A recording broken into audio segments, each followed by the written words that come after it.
Hey Marta, are you back?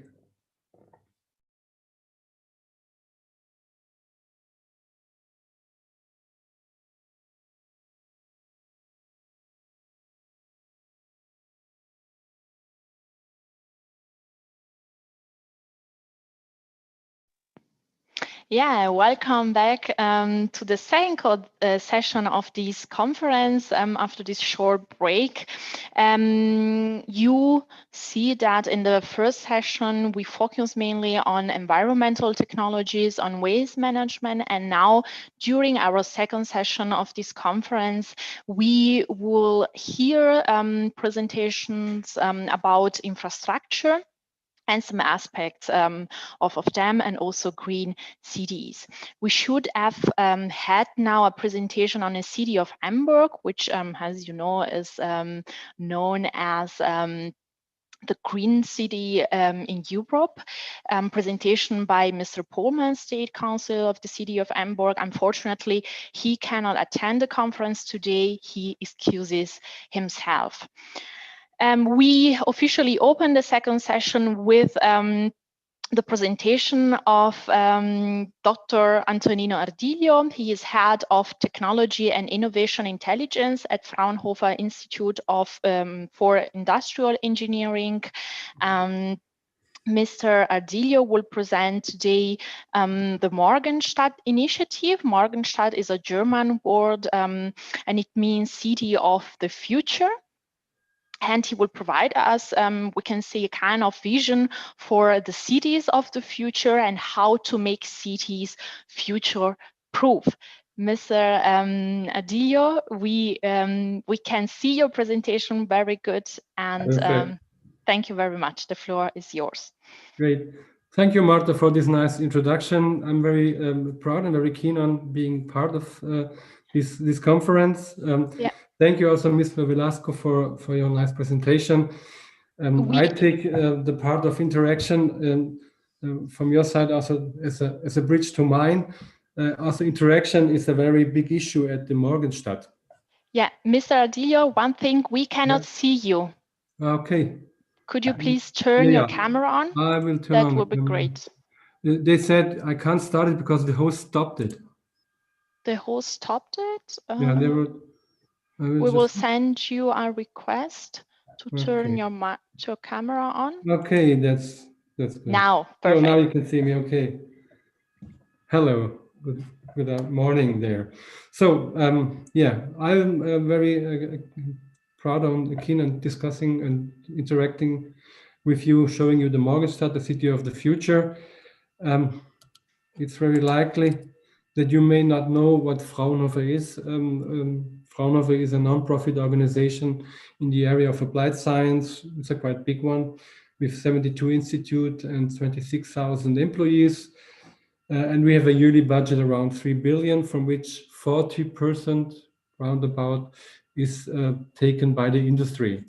And that's also our mission. So if you have a look at the value chain of knowledge development, in the beginning you have the universities and the basic research institutions which perform excellent scientific research in the basic area. And on the other side of the value chain, you have the industry, the small and medium-sized company, the big players and stuff, which have the mission of transferring the knowledge, the technological knowledge, into the society. And in many countries, there is a gap between those both. Fraunhofer, or in Germany, after the Second World War, they set up the Fraunhofer Gesellschaft with the mission of being the bridge between basic research and industrial research. So our mission is to transfer the technology from let's say a high or very low readiness level into a high one. So and to speed up so the transmission of technologies into the society. That's our mission. So sorry, we are living in a very in a world where technology seems to be the answer of everything.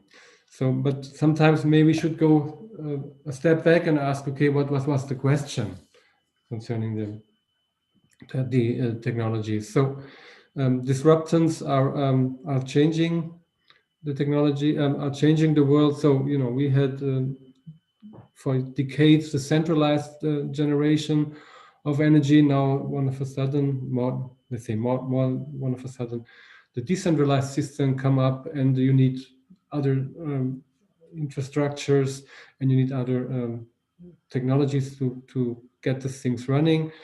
In the buildings, you had this standardization issue, which is transforming into multifunctional buildings. So a building is not only a building for humans, they also can generate energy, they also can clean energy, they also can have other functions integrated. In the mobility, you've changed from individual mobility into so-called cloud mobility areas. Also, how we work is changing. We have transformed from the industrialization into the digital area. So we're living in a global knowledge economy, and this also needs to be technology supported. How we communicate is also changing. So linear for one way until to ubiquitous in real time. And last but not least, also markets are changing. So you're being more successful selling a system than like Apple, for example, does or something, than selling only products for users. So these are all disruptions which are changing on how we have to think about the future and how we have to think about the cities. Okay, if you have a look at the forecasted urbanizations rate, we see that in Europe, up to 2030, there will be a very slightly growth, just 3%. And you can see that in North America and in South America, there is a moderate growth in the urbanization, but the big growths are predicted in Asia and especially in Africa. And especially in these areas with poor infrastructure, sustainable solutions have to be found and have to be developed. The area. So, but also, first world countries can learn from how technologies get developed and integrated into the cities from there. For example, a very interesting use case is this setup of the telephone infrastructure in Africa.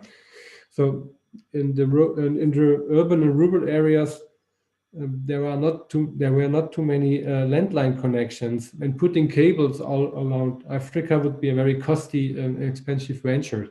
So what they did is they set up a mobile infrastructure, and passed the way on how we work. So we had cables, and then we have mobiles. They just passed it, and they get directly into mobile communication. And then, one of a sudden things happens, like, for example, currency. The digital currency is a very common way in Africa on how people pay to each other. So in Europe or in Germany, not too many people have still Apple Pay or something like this. And in Africa, it's a very common issue. So you can learn also from other cities on how they work and how they develop. Okay, so we will face huge problems or huge challenges in this field of actions, because urbanization means that many people will live in a small place of area, and you need to deliver water to this place, you need to deliver energy, you need to take off garbage, and all those questions. I've read that, for example, in Beijing, if you open the water tap to get some water, this water had done already had passed already 2,000 kilometers. So it's a huge challenge which will come up, and we as a countries, and also especially we as a research institution, think, okay, it can be solved by technologies. So we can have technologies for the which we can implement in the cities, and we can have to look at the cities which kind of technologies they need. And we have to ask us also questions when we develop technologies into the cities. So one question could be like, okay, in which area should we primarily assign a technology? Does it make sense to put some infrastructure technologies concerning 5G first in Africa, or does it make sense first to put it in Denmark or something like that? We need to understand what are the characteristics of the implemented technologies. We need to understand also how future-proof is this technology, because changing an infrastructure in a city context would be very costly. And building up infrastructure on existing, it's much more efficient on that. But also we need to understand the social needs of the technology targets. We need to understand if the technology addresses the sustainability goals, if we reduce pollution, for example, by implementing something new.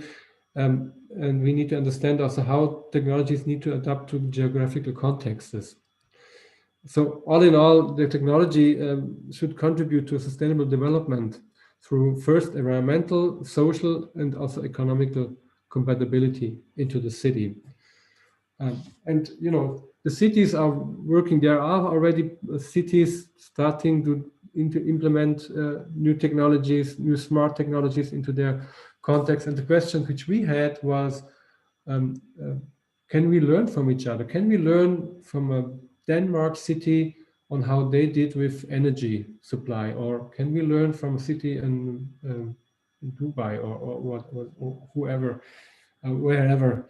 And this was our primarily thoughts in the Morgenstadt consortium. The question was, how will the future city look like, first, and second, what kind of things are already implemented, and can we learn from this, and can we transmit the lessons learned to other cities in order not to make the same mistakes twice? Okay, so so we are heading towards smart cities. That's the way where we go. And the European Commission explicitly explains that smart cities aim to improve the cities in terms of livability and in terms of sustainability by ensuring the scaling up and the reflection of smart city solutions, which helps us to reach the energy and the climate goals. That's a definition of smart cities, a smart city platform from the European Commission. And so what in Europe was set up were community networks, the smart city networks, with the objective of getting the city as networking and getting work done with them in terms of lighthouse projects. And also the aim was to promote the activities and share the experience between the cities by joint events and exhibitions, for example, but also by workshops. They set up 4 task groups. One is the replication task group. So can we transfer technology from Nantes, also in the Munich context, for example. Also the task force of business models, how can cities work in the future. The task force of big data, because a lot of data is generated in the city, and the clever and smart way on how to deal with data could support in getting more smarter and in the area of dissemination. So in this network, they start to set up so-called lighthouse projects. And one of the lighthouse projects we were happily involved. Also the budget, sorry, there was still, the budget of this community network was around 309 million euro. And participants were 36 lighthouse cities and 42 follower cities. So one of the lighthouse projects we won, and the name of it was Triangulum. The objective of this project was to demonstrate that smart city solutions work in cities and to replicate them into the so-called follower cities. So what we had done was we have set up 70 use cases of smart city solutions. We have analyzed them, and we have developed a decision-making tool where you can enter your requirements as a city, for example, and where you can see where other cities have done already something. You can get information about the budget, information about lessons learned, about what worked well, about what kind of infrastructures requirements need to be set up in order to transfer technologies, and so on. So this project ended this year. It was a 5 years project with around 60 million, 29 million euro budget. Participating country was the Czech Republic, Germany, Netherlands, Norway, Spain, and the United Kingdom. Okay, so the first thing we have set up was to understand the end user's perspective. To see, okay, what does the end user need? So we conduct a survey, and we identified the needs of the decision makers. Okay, what does a guy at the city hall, which is responsible for telecommunication for a city, needs of information? What does he need? So we have had a survey in 18 cities across Europe. We had 27 respondents. We had asked 24 questions. Okay, so the information need which we have conducted were that the city, the people sitting at the cities need quantified benefits and impact. Okay, what benefit does it have if I change from 4G to 5G? And what is the impact of this benefit, for example? We need to have to understand what is the valid business model. So if we set up an infrastructure, who runs the infrastructure? Who maintains the infrastructure? Who changes, if a technology change comes up, who's responsible for that? We need to give them hard numbers in terms of investment. Okay, how much money does it cost to set up this infrastructure, and how could a return on invest be like? For example, if you set up a 5G infrastructure, maybe new industry comes and set up to your city because they have the network, and if they come, they generate taxes and stuff, and there will be a return on invest someday, hopefully. They also are quite interested in understand what was the lessons learned in implementing a technology, and what are the drawbacks. They need to understand also what is the citizen participation model. So what does the citizen have in terms of the new technologies and the smart city? And last but not least, they need to understand also who are the involved stakeholders. Who do I need to involve in this decision, and who are the business partners which can help me to replicate the project. Okay, so the Triangulum project aim was to have a look at so-called lighthouse cities in order to set up use cases, to set up a database of use cases, and make it available to everyone. You can have a look at it also. I will send you, I think at the presentation at the end, there's a link also where you can have a look at it. In terms of support cities or city decision makers in risk reduction. And the other aim was to set up expertise and to train people, to get decision makers trained in how to work with and how to deal with these decisions. Good. So we have set up 70 use cases. I think it's too much time to show all of them. I took 2 of it. So how did we go? How did we work? How did it work? So this was done long time before Corona, so we could be there at the cities. We went at the city hall. We had the people sitting around in a 2-day workshop, and we discussed with them. So we had 1 use case per day, roundabout, and we involved implementers, also engineers, project managers, city representatives, and the challenge was to document the story in a structured format, because sometimes we have language problems, because if you sit in a city in Czechoslovakia, for example, and we are not able to understand Czechoslovakia language, could be a little bit of a different, but we made it, we come up well with the things, and 70 of them were collected, and part of the database on which you can have a look on it later on. So what we did was to see what does work well in the city, which kind of implementation what was done, and what kind of impact did it have to the city. So this is a city, Stavanger is in I think it's in Sweden, a city, and they had a quite interesting use case concerning energy. So what they have installed was a renewable energy plant for 3 of the municipal administration buildings. So they needed it to heat and to cool the building using energy generated from the city waste and rainwater from the large tunnel underground they had.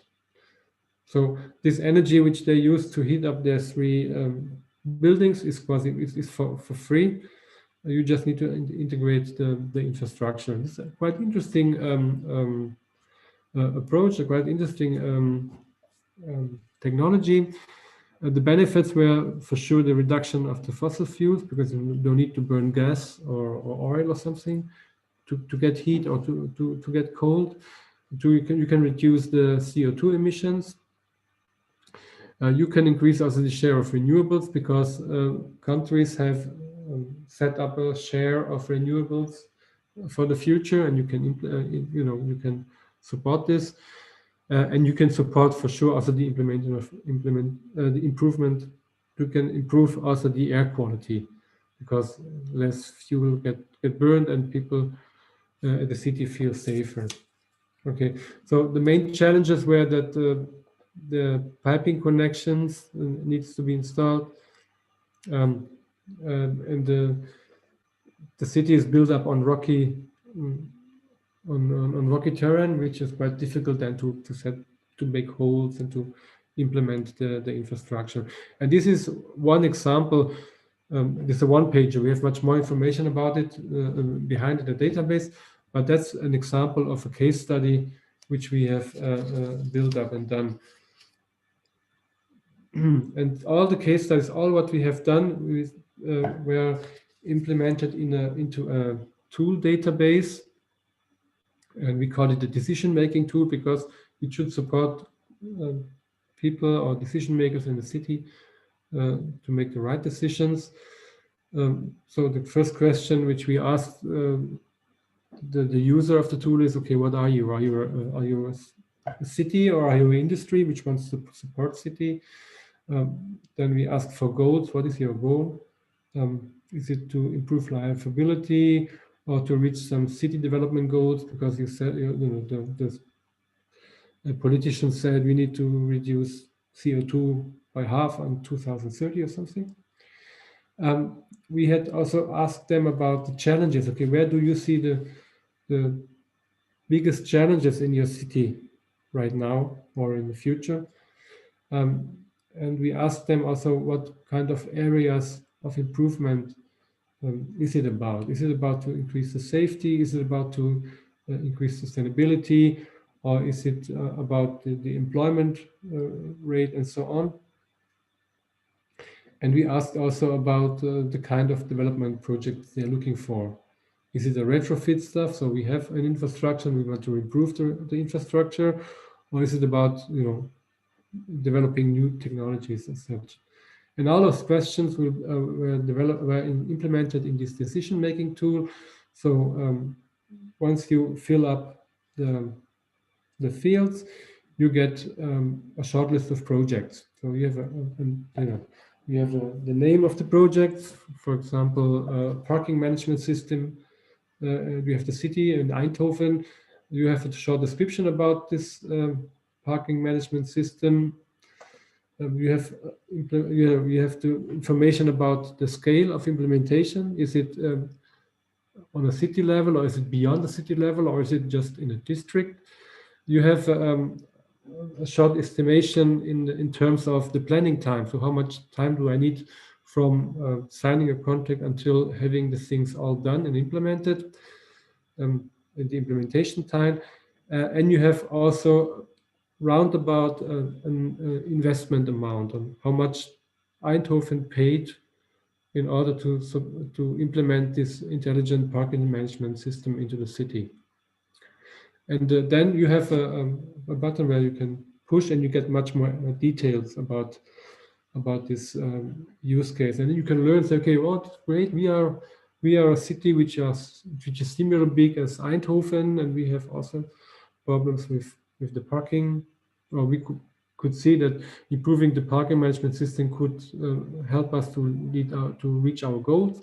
And then you get some lessons learned on that. In some of these use cases, also you get a contact, and you can call directly to this person and get into interaction with it. Okay, so that's that's the end of my presentation. I was end up with a saying from Wellington Webb, which said the 19th century was a century of the empires. The 20th century was the century of a nation, and the 21st century will be a century of the cities. Great. Thank you very much, and I'm open for questions. Yeah, thank you very much, Mr.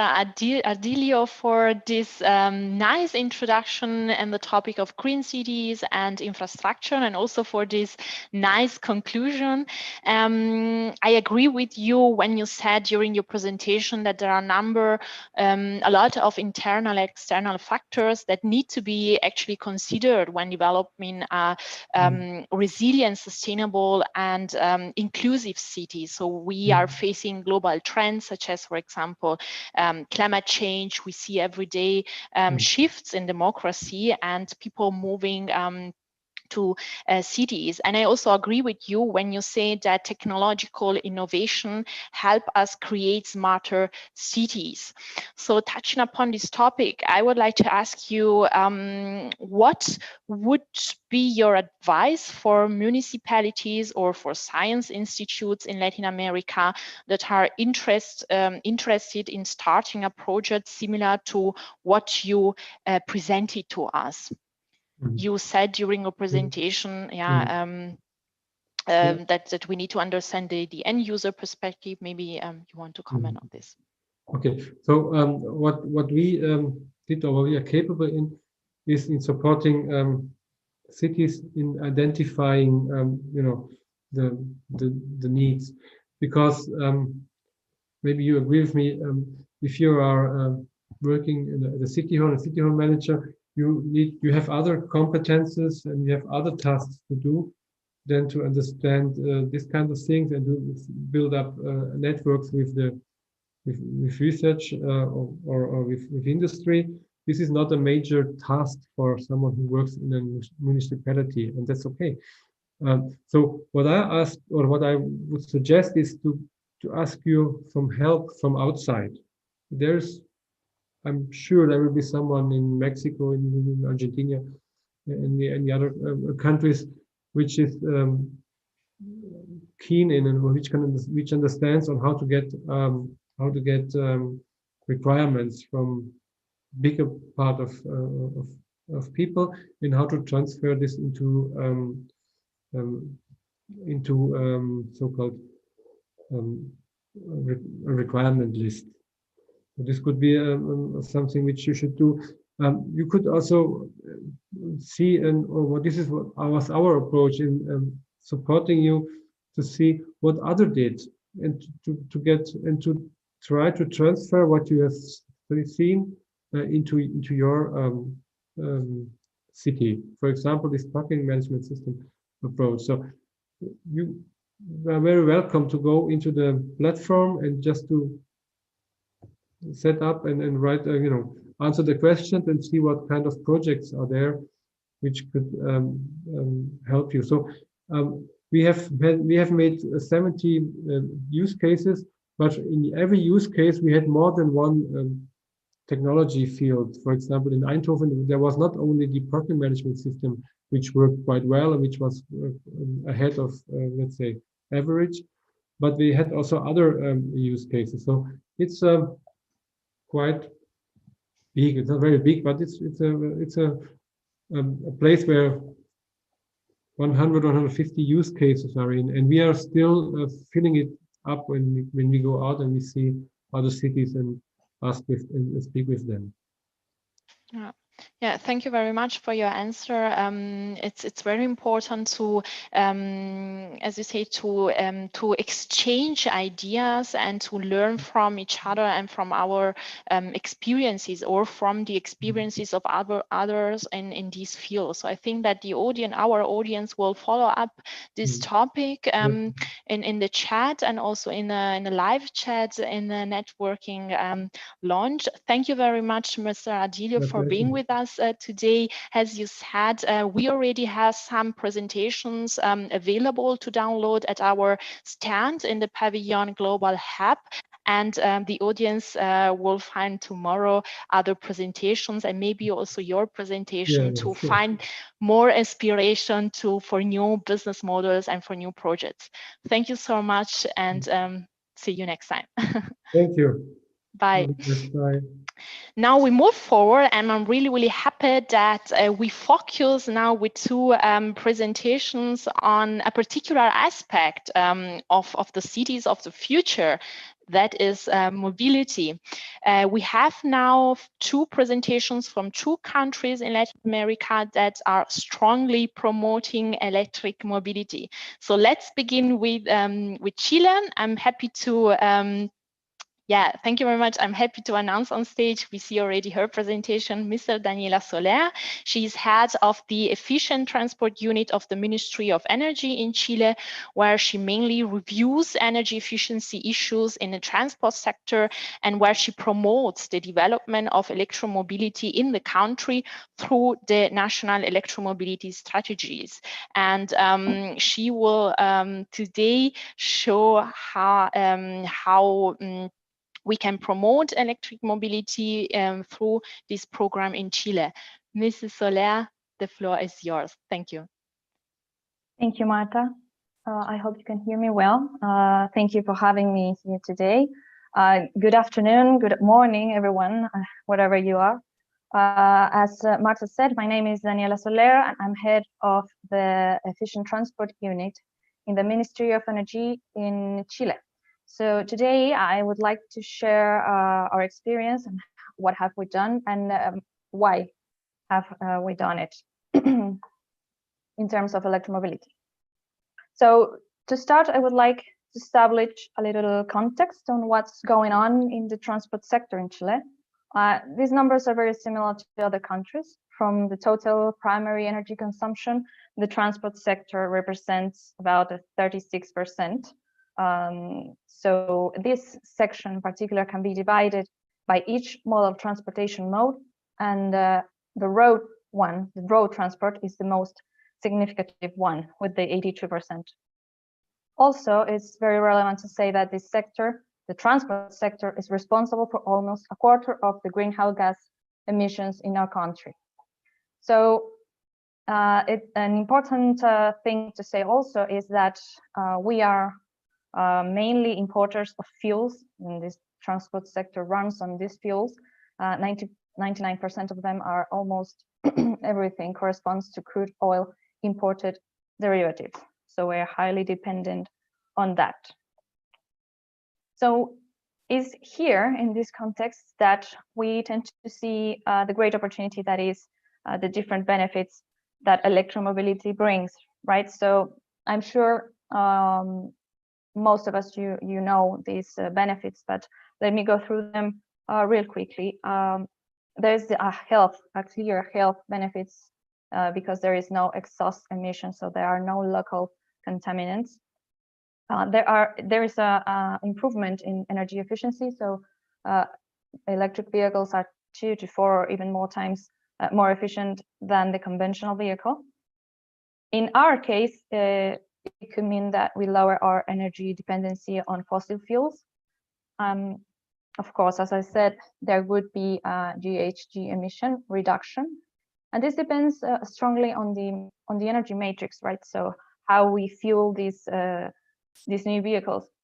And in this topic, we are very committed to decarbonizing our energy matrix. So it makes sense. And lastly, there are economic benefits. There will be new businesses opportunities built, invented, reinvented, and of course savings for the users, because the electric vehicles are cheaper to run, right? So now, in order to path the way, we have developed a few documents with our main goals. So they serve as guidelines. There is the energy roadmap and the national electromobility strategy. And these documents and the main goals we have is that originally for 2050, we would have 100% of public transport to be electric. This goal has been moved forward to 2040, and at least 40% of private transport would be electric by 2050. And of course, we have committed to achieve carbon neutrality by 2050, and the transport sector is really key in this goal for what I have already mentioned. So here I try to show you how are the advances that we have made. I'm sorry, it's in Spanish, but the main thing is that right now we have come to have more than 800 buses, electric buses in our streets. We have around 877 light-duty and medium-duty vehicles, and we already have 2 trucks running on electric batteries in our streets and testing mode. We have done a lot. There are a lot of little goals reached along the way. It's important to keep up the momentum. So this energy roadmap that I was talking about earlier, it has 7 pillars, and 2 of them are directly related with the work that we are doing towards an efficient transport. The 5th pillar is efficient transport, and the 7th pillar, it's also related. It's energy education and training. I'll tell you why. So the main goal here is to have an efficient and sustainable mobility, and we see that electromobility as a tool to reach this. Okay, so and this electromobility has to be approached with a wide and holistic view. So this is a few areas that we are working on that I want to show you. So first of all, we need to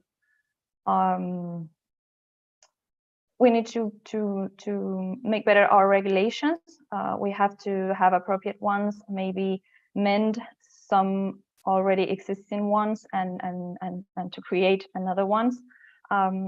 We need to work a lot in information and dissemination of this information. There is a lot of misunderstanding about this new technology, and it's natural because it's a new technology for the people. So we have to work on that. And next is the development of human capital, and this is why it's related with this pillar I was talking to you about. There is a need for firefighters, for example, there in this little character. They need to know what to expect and how to attend to an electric car crash, for example. So we have worked on that too. We need to work on innovation. We don't need to do the things the same way we have always done it, right? So we need to change some things in that topic, mainly in our country. This has been concentrated on lithium, for example. We have a lot of lithium in our territory, and we should be more empowered on developing maybe a complete battery from start to end. Of course, we need to work on the charging infrastructure and the integration with our electric system. This is a topic we have worked on the last few years. And finally, among others that maybe are left behind, supply and demand for vehicles. It's kind of curious, but it has happened that the demand for vehicles doesn't meet the supply, or the other way around. So in the ministry, we have worked and act as aggregator, right? So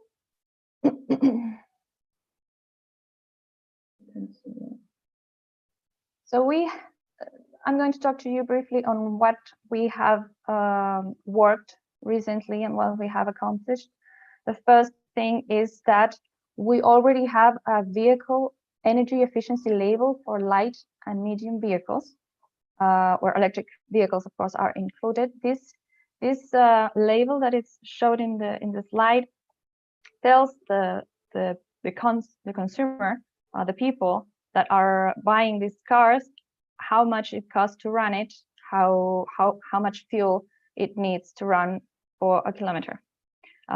So with this information, because this is measured in the lab in Chile, with this information, we will establish energy efficiency standards in the new vehicle fleet of the upcoming months.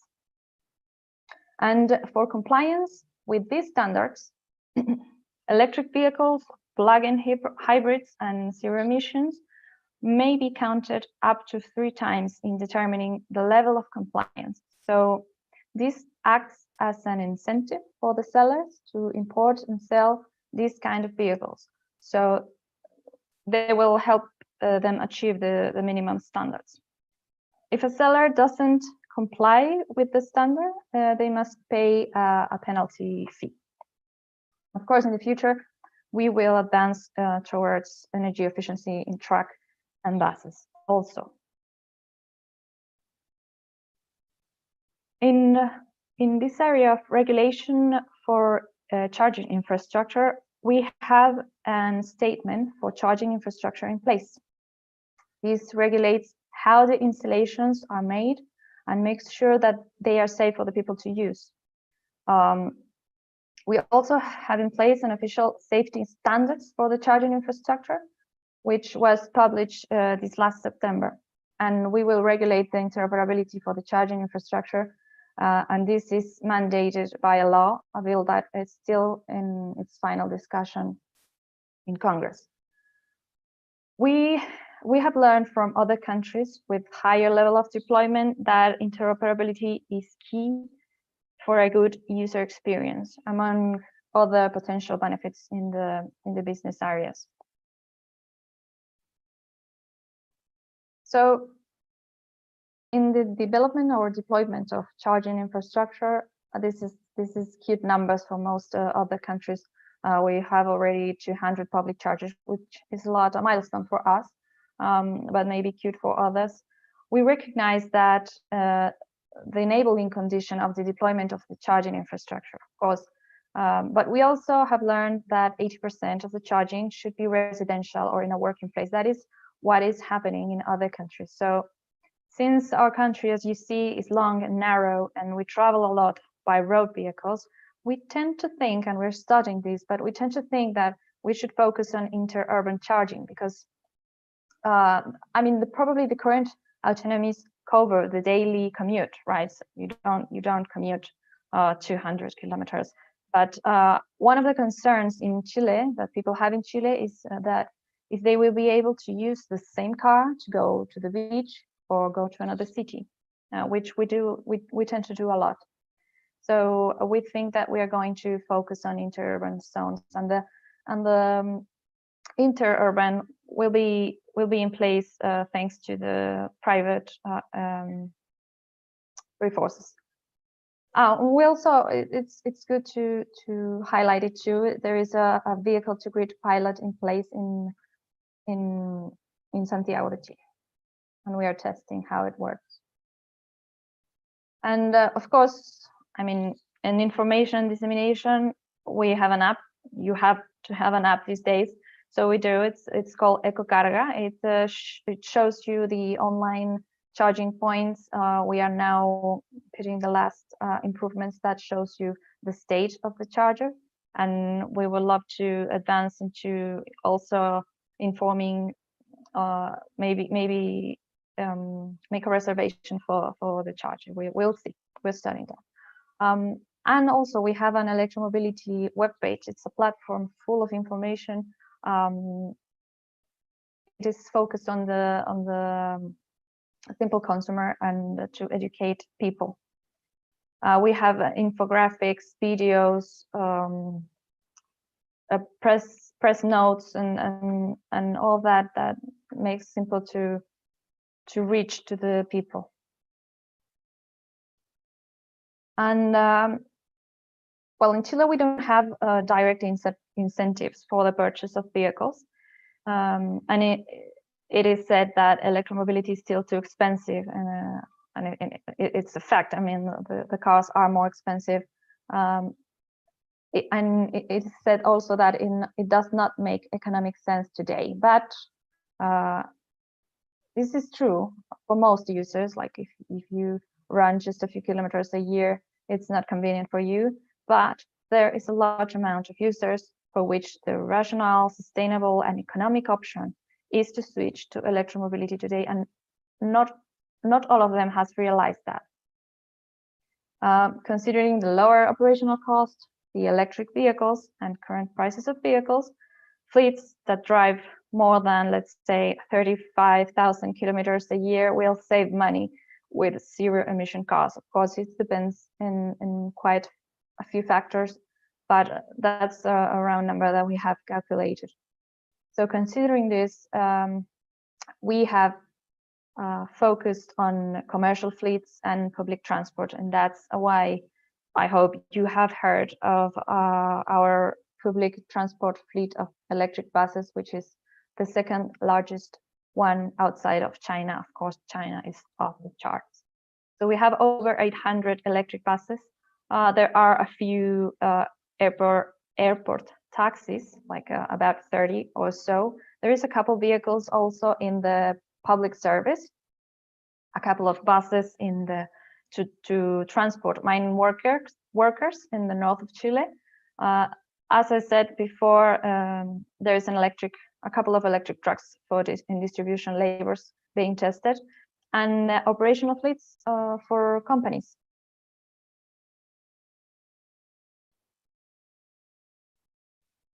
So I wanted to highlight that to stimulate the ecosystem, because this is the whole ecosystem, we have signed an annual public-private agreement.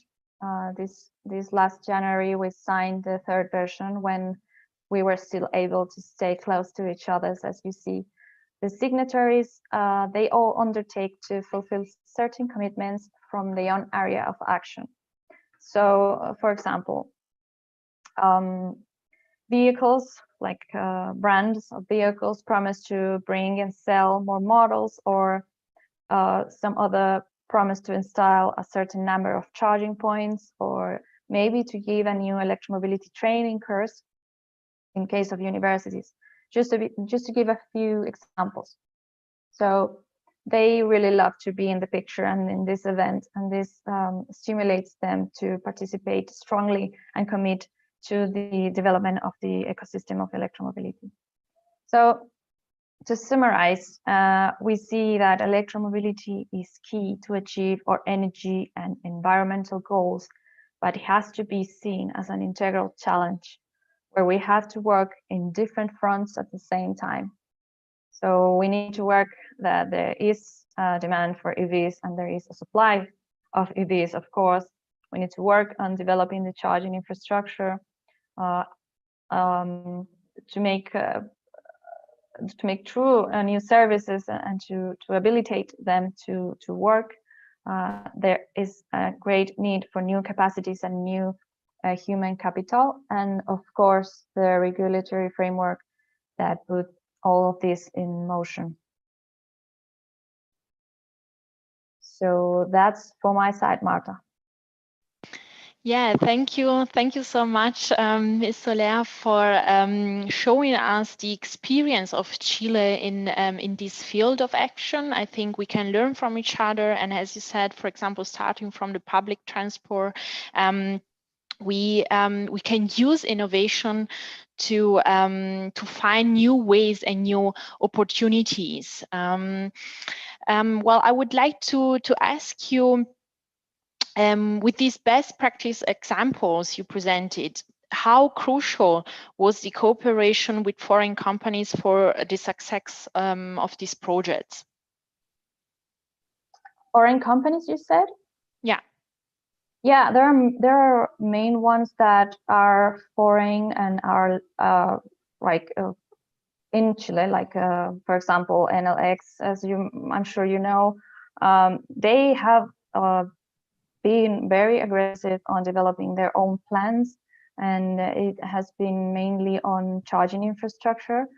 There are also another ones on mining, with collaborating with mining companies that also want to enter electromobility, and they maybe are not sure how to do it, or maybe they don't know, it's not their main core, right? So they partner up with another companies that help them do it.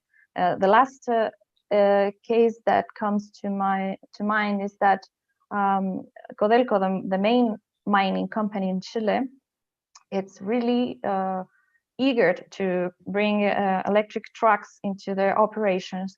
But in Chile, we don't have, and I would say in the world, there is very little offer of mining, electric trucks. So what they did is that they took a truck and they sent it to Germany. They transformed the truck, a conventional truck, they transformed it to electric, and brought back to the operations in Codelco. And this was, of course, a test to see if this transformation could work. There's a lot of benefits for a mining operation with a truck that doesn't emit any carbon dioxide and others. So this is a very good example of with international cooperation. Yeah, thank you very much for your answer. I've seen that we have another question in the chat, so I would like to ask you, is the electric train one of an alternative to electromobility, talking about trains between cities? Yes, it's a dream here in Chile. We have, as you see, long and narrow country. It's very logical to have trains, but we don't have many trains. So today it's more expensive. So economically it's not good. So it's more expensive to put a train than to. I'm talking in general in trains. So that's why we don't have that infrastructure. So with that base, it's more difficult. It's more expensive to change to electric trains because of the infrastructure. We don't have that in the base, and we have a lot of trucks and roads. So that's a different reality than Europe. Then it's full of trains. Yeah. Thank you. Thank you very much for your answer. Just you mentioned during your presentation Germany. So I see that another question is coming up. So maybe I prefer to ask you the question from the audience. Well, the government has any gift or prize for the people that make investment in electric cars?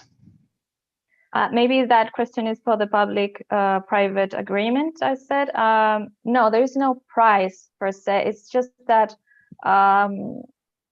this coming together, everyone signing the agreement and being on the picture, as I said, is very attractive for the companies. And they, it's of course their business to do that, but they love to participate in that way. So there is no prize per se, but there is a lot of press and dissemination of this information. Yeah, thank you once again, Ms. Soler, for being with us. I think also with your answers, you gave us a really nice overview what's been going on here in Chile, and yeah, we can learn from each other, and I think that e-mobility is really a crucial topic when fighting for global challenges and climate protection goals. Thank you so much.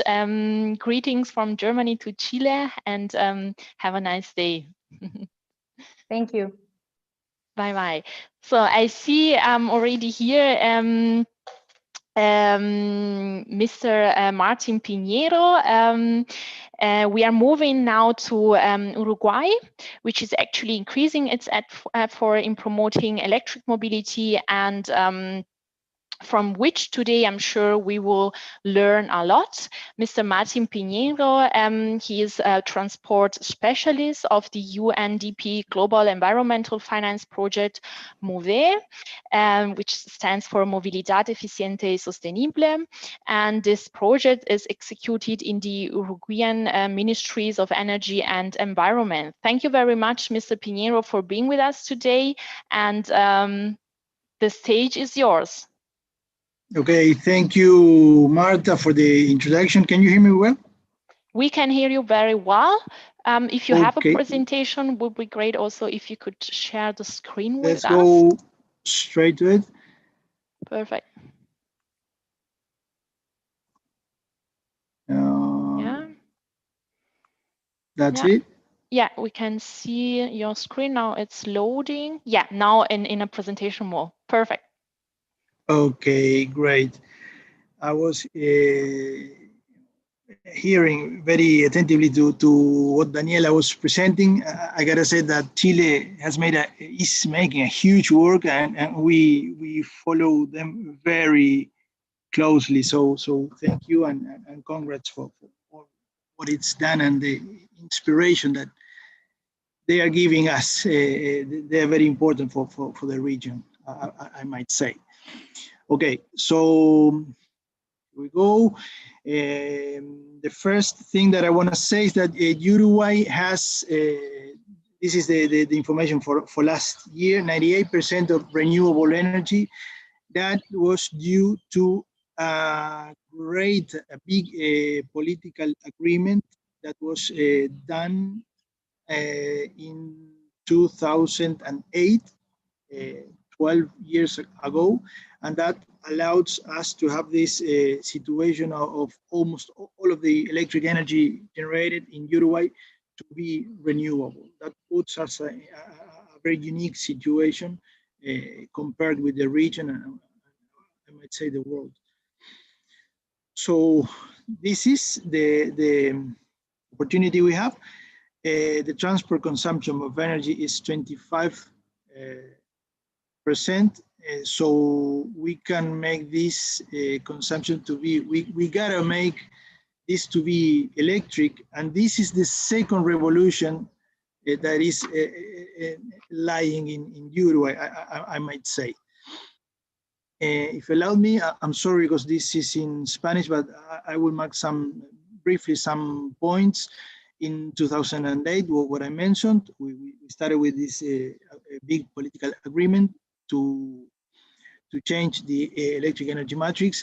In 2014, we launched what I say is the energy efficiency transport working group, I might say. That group was composed by four ministries: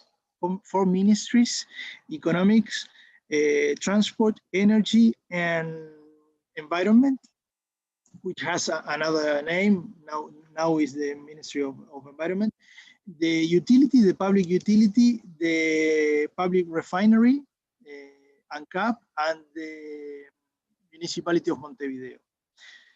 That group has enabled a permanent coordination that was, I would say, very important for many of the initiatives that I would mention. For example, in 2015, we launched the first taxis. We made some tests, and then we launched the first taxis in Montevideo. In 2016, the first fully electric bus came into operation in Montevideo. In 2016, okay, the MOVES project, what I'm part of, was launched. Also the electric road in the south. In 2018, the law for e-buses subsidies was, signed in the parliament. The last year was regulated, and in this year, the first more than 30 we have nowadays buses are in operation using this subsidy or that law has created. Okay, so going to MOVES. MOVES is a partnership between institutions, as it was said. It's a GEF-funded project implemented in Uruguay by UNDP, and we work inside two ministers, Ministry of Industry, Energy and Mining, and Industry of Environment. The objective is to promote actions, specific actions, concrete actions to promote a sustainable and efficient mobility system in Uruguay. That is to people and to goods. We work we cover all of the urban transport segment. And as a key point, I would say that the project aims to strengthen and improve public transport, promote zero-emission vehicles, impulse action towards equal transport in terms of gender and socioeconomics, and seek cultural change toward sustainable mobility and active mobility. Those are the 8 Sustainable Development Goals that MOVES has an impact. It's aligned. And this is the mobility we promote. We promote people to walk, to use bikes or e-bikes, to use public transport and zero-emission public transport, and to use electric commercial vehicles. We have a whole bunch of initiatives to promote each of those types of mobility that I will explain later. How we make this through these 3 components. The project has 3 components. One is the regulatory framework to promote this sustainable mobility. The technological component, which aims to put technology close to organization, to public transport operators, and to companies. Also, we have a line of vehicles that are being used by companies. And the third one is about cultural change, to make people use public transport, to walk and to use bikes instead of their cars, for example, is a matter of culture in a certain way. So going to some of the regulatory things, I mean, in some things that we've done in this component, the main, I would say, is the bus purchase subsidy law that we were working alongside a whole team from the public sector, from many, the group as I mentioned, but some others. Vehicle labeling for light utility vehicles and passenger, that is about to be launched. We made a working group for the aim of let's say, put in place a framework for the charging networks. And I would say that we are coming with some good news. We have national normatives for both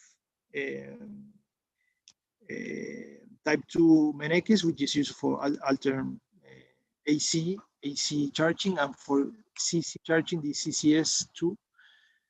That is going to be, it's a process, but we are very close to make it.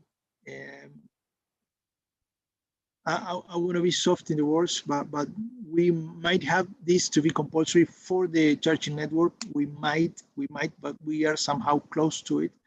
And we are analyzing about something compulsory or mandatory for the vehicles that are coming to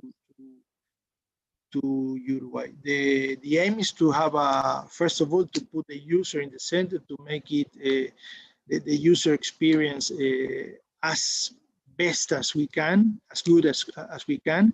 The idea is to every vehicle, electric vehicle that is in Uruguay, can use every charging point and that is only through standardization and homogenization of standards. So I might say that we are doing a lot in this regard. We are working also alongside the importers, and there is a kind of consensus on that.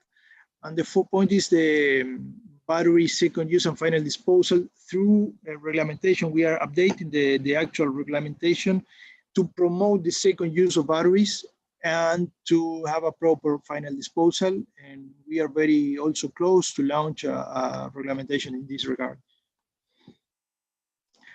Okay, that is about infrastructure. As you can see, this is Uruguay, and this is the actual charging network. Montevideo is very dense, but you can see there, but it's almost half of the points are Montevideo due to the amount of taxis we have. We have more than 60 taxis in Montevideo charging in public points, also in private, but many in public points. And this is to be in the near future. I would say the first half of 2021, we will be covering the whole country with a mix of AC charging points and CC charging points. What we think, due to the trends of electric cars, is going to be necessary, because when a car has this possibility of charging in CC, the power of is getting lower, so we might go for this. And we are also very, I'm not going to, I don't want to say worried, but we are looking into this interoperability matter, because we, as a very small country with no industry, we can expect vehicles coming from the region, and also for the transport of goods and tourism. We gotta be aligned within what the region is doing. So we found in the CIER, which is the Regional Energy Integration Commission, a good place to work in those matters. We last August, it was launched this project of Mercosur electric road that is linked the 3 capitals and the south of Brazil with this red line. So you're going to be able to make it in an electric vehicle. And this is what we've done to promote zero emission vehicles within the companies, I might say companies with the logistic operation in their core. We launched an ecosystem. I mean, Uruguay has many initiatives from the private sector and from the public sector. We joined them in what we like to call the sustainable mobility ecosystems. And all of that is to show the companies, or to help companies start doing their transformation. But the most important thing that we are always saying is and helping them to analyze that EVs are profitable in Uruguay with the actual numbers. I mean, EVs are profitable. So even though the purchase price is higher, the total cost of energy shows that the profitability of EVs, which might sound here something simple, but there's a problem on that for the companies.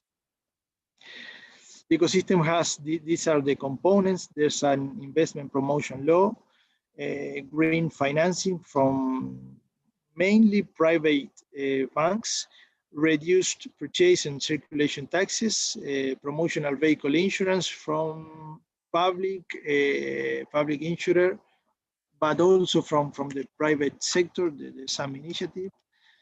Energy efficient certificates are delivered for companies that can show at least a year of operation and showing efficiencies within the operation. freight electric vehicle free trial. What I said, we have a whole lineup. I will show the vehicles lineup for the companies, and the last is a virtual electric vehicle trial that we are developing with the IDB. This is an app that the person with that app, using the app in a conventional car, in the ICE car, will know if this car and the operation related to the car is, I mean, if the transformation to an electric has an opportunity, if there's an opportunity there. So this will expand what we are doing with the fleet. Well, the investment promotion law is about that. It provides tax breaks for some investments. The EV itself is an eligible investment that is new, and the tax breaks are worth 35%, or even more than this, what is shown here, if the EV is linked to another investment of the investment project, I might say.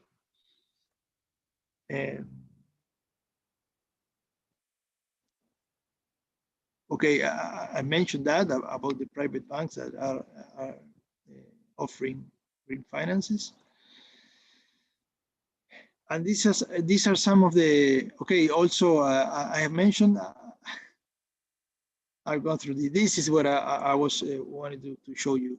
We have some Renault Kangoos and BYD T3 that are being implemented through car rental companies, and we made this also to create a niche. There was no rental company before that in Uruguay renting electric vehicles, so now we have that, and the virtual app, which is to be launched soon.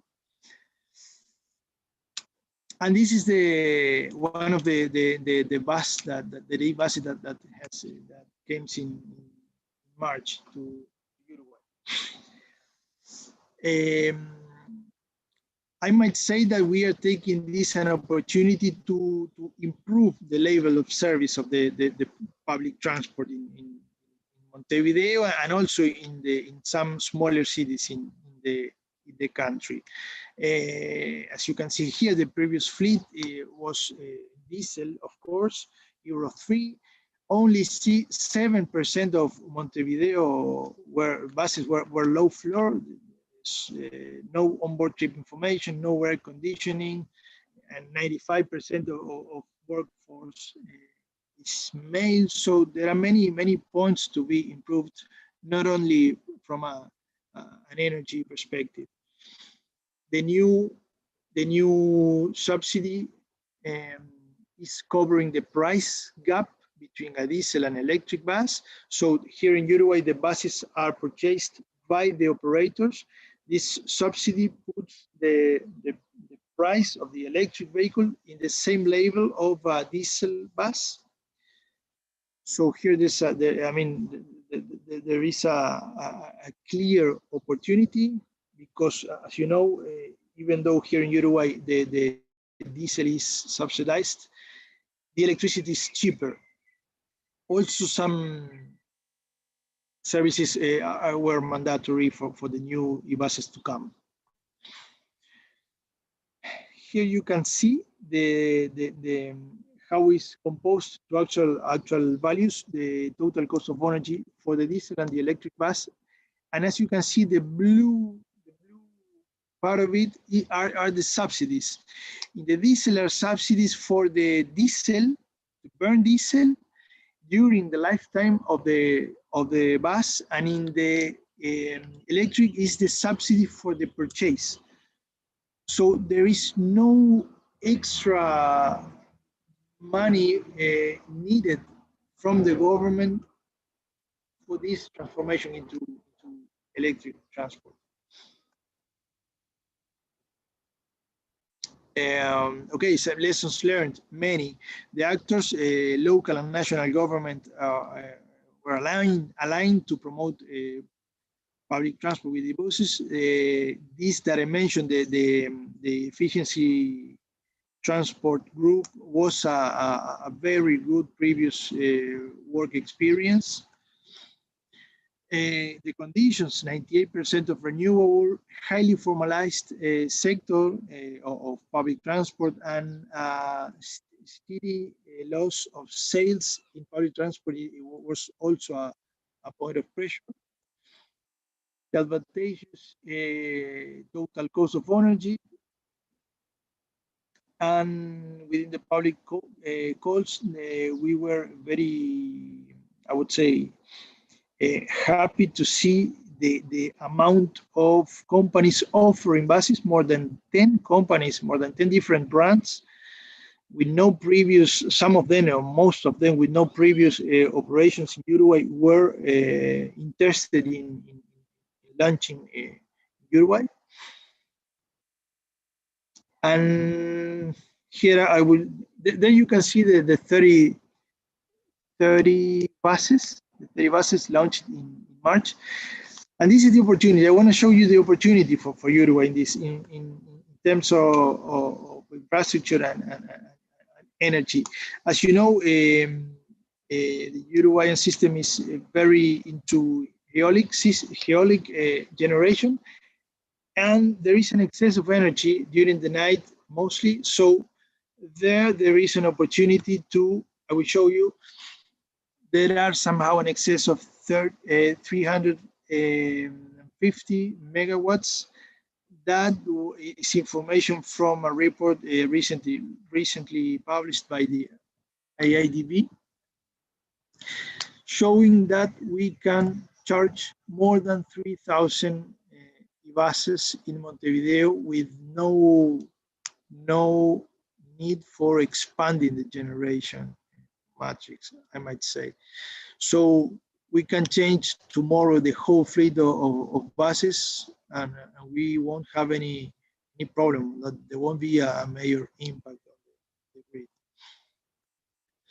And the second opportunity is it's about this. This is more technical, but I might say once we have a expansion of use of electric vehicles for public transport, but also in companies and for private use, we want to have those batteries, I might say, distributed all over the country.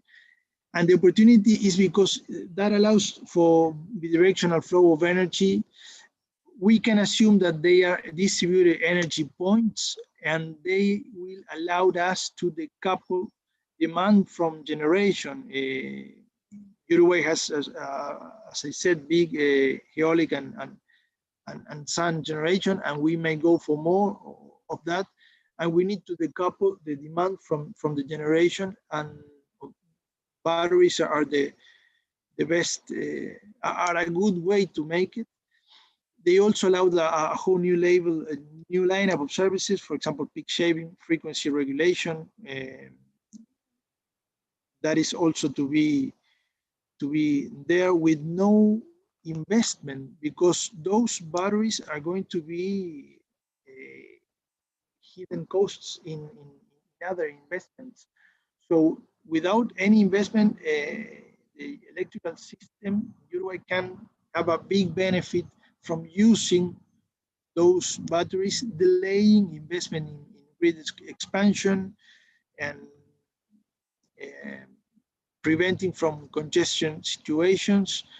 So, as I said in the last phrase, the key is to go into the active energy demand management. So this is it for Uruguay. Thank you very much.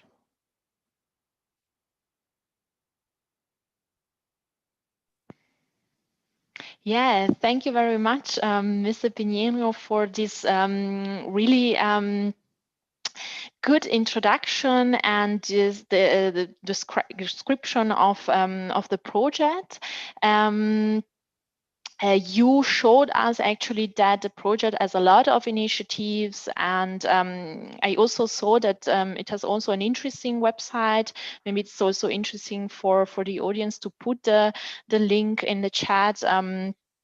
of the website. So I think it would be really helpful for the audience. Thank you so much. We actually received previously a question for Chile, but I think that this is also interesting for you, and you can also comment on this. So I would be happy to ask you this question. Please. Yeah, one person from the audience asked, taking into account the wind electricity, how many charging stations would be needed until 2050? And on the other end, to what extent is needed to modify the voltage distribution system?